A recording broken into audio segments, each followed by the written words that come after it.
कवि सम्मेलन देख देख के घर की शीला देवी को शेर व शायरी का बुखार चढ़ गया था। अब वो सीधे मुंह किसी को जवाब ही नहीं देती थी।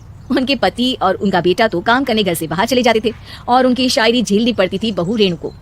अब सास बोलती नहीं, अर्ज करती थी, संदूक पे रखी संदूक, संदूक में रखे झुमके, बहू झुमके निकाल के दे मेरे, कहाँ लगा रही है ठुमके। माँ जी, झुमके तो आपके निकाल दूंगी मैं, लेकिन आपके दिमाग से ये शायरी का भूत कैसे निकलेगा? छोटे लोग नहीं समझेंगे, शायरी है शौक बड़ा, तू अपने काम से काम रख, मेरे काम में मत टांग अड़ा।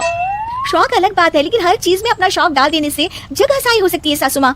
अरे मैं हूँ एक नंबर कलाकार, कोई ऐसी वैसी बला नहीं, तुम घर के कामों में उलझी समझोगी मेरी कला नहीं। ठीक है माँ जी, आप नहीं समझती तो कोई बात नहीं, लाओ मैं आपके झुमके ही निकाल कर दे देती हूँ। बहू सास के झुमके निकाल कर देती है और वहाँ से चली जाती है। शाम को बहू अपने पति से शिकायत करती है, सुनिए जी, आप माँ को कुछ समझाते क्यों नहीं? अरे क्या समझाना है माँ को? अरे अपनी शायरी थोड़ी कम करे ना। अरे तुमको उनकी शायरी से क्या दिक्कत है?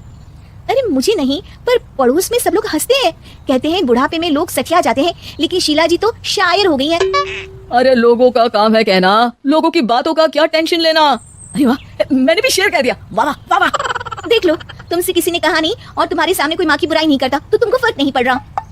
अरे तुम खामखा की बात का बतंगड़ बना रही हो। चलो चाय बना कर ले आओ मेरे लिए, साथ पियेंगे, कोई ढंग की बातें करेंगे।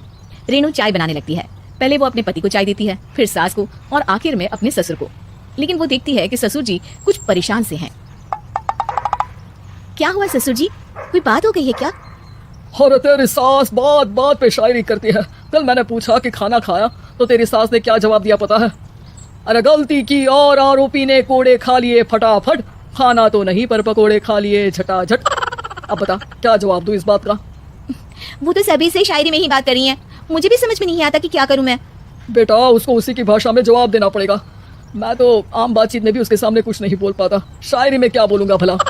ससुर ने जैसे ही कहा कि उसको उसी की भाषा में जवाब देना पड़ेगा, बहू को ये बात जच गई। अगले ही दिन वो शायरी की कुछ किताबें लेकर आई और शायरी की प्रैक्टिस करने लगी ताकि सास को उन्हीं की भाषा में जवाब दे सके। उसने दिन रात एक कर दिए। एक दिन सब साथ में बैठकर टीवी देख रहे थे, तभी रेणु सबके लिए बिरयानी बनाकर लाती है, लेकिन सास को बिरयानी भाती नहीं। कौवा करता काऊ काऊ, चिड़िया बोलती ची ची, इतना खराब बिरयानी बनाई है कि मुंह से निकले छी छी। बस इसी मौके का तो बहू को इंतजार था, क्योंकि अब बहू सास को उसी की भाषा में जवाब देने के लिए तैयार थी। माँ जी, हमको अपनी ये बेकार शायरी ना सुनाइए, जैसी भी बनी है बिरयानी चुपचाप खाइए। ससुर जी और रेणु के पति ने रेणु का जवाब सुनते ही जोर से ताली बजाई और सास ने जब रेणु का शायराना जवाब सुना तो उनके गले में बिरयानी अटक गई। बहू ने एक और शायरी का तीर छोड़ा।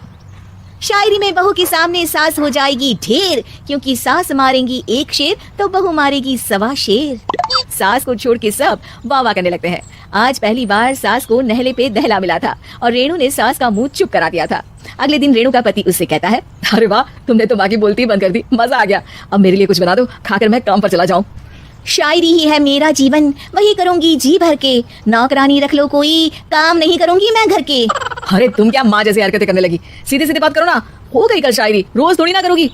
शीशी भरी गुलाब की पत्थर पे फोड़ दो, जो मुझे शायरी से रोके उसके कान मरोड़ दो। पति घबराकर वहां से चला जाता है और बाहर उसके पिताजी के पास जाकर बैठ जाता है। दोनों अपनी बीवियों की शायरी से परेशान है। ससुर को पछतावा होता है कि क्यों उसने बहू को सास की भाषा में ही जवाब देने का आइडिया दिया। अब तो घर में 2 शायर हैं, दोनों एक साथ दुखी स्वर में कहते हैं, हम दोनों की ही बीवियां जब से शायर हो गई है, क्या बताएं जिंदगी एक फटा हुआ टायर हो गई है। हम दोनों की ही बीवियां जब से शायर हो गई है, क्या बताएं जिंदगी एक फटा हुआ टायर हो गई है।